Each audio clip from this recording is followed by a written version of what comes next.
திருப்பதி பெருமாள் மலைக்கு மேல் இருப்பார். பார்த்தீங்கன்னா, திருப்பதி பெருமாள் மட்டும் தான் மலை மேல் இருக்கிற மாரி நமக்கு 7 மலை அப்படிங்கிறது இருக்கும்.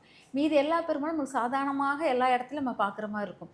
திருப்பதி பெருமாள் மலை மேல் இருக்கிற எப்பவுமே குன்றின் மேல் இருக்கும் கடவுள் வந்து யாருன்னா முருகப்பெருமான்னு தான் எடுத்திருப்போம்.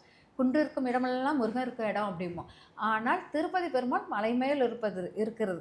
டோட்டல் நேர் ஆப்போசிட்டா அவர் வந்து உட்கார்ந்திருக்கிறார். ம். ஆக்சுவலா அவர் நீர்நிலையில் இருக்கக்கூடியவர். விஷ்ணு பெருமாள் அம்சத்தில் நம்ம நீர்நிலையில் சயன குளத்தில் இருக்கக்கூடியவர் பெருமாள்.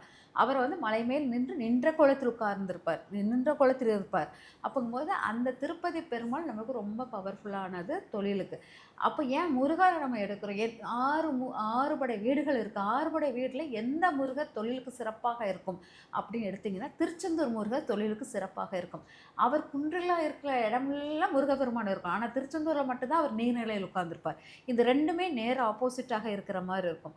அதனால தான் இந்த திருச்செந்தூர் முருகரையும் நம்ம திருமலை நம்மளுடைய வெங்கடாஜலபதியோ எடுத்துக்கிட்டிங்கன்னா, இந்த 2யும் யார் கரெக்ட்டா ஃபாலோ பண்றாங்களோ, அவங்களுக்கு தொழில் சிறப்பாக இருக்கும் அப்படிங்கிறது.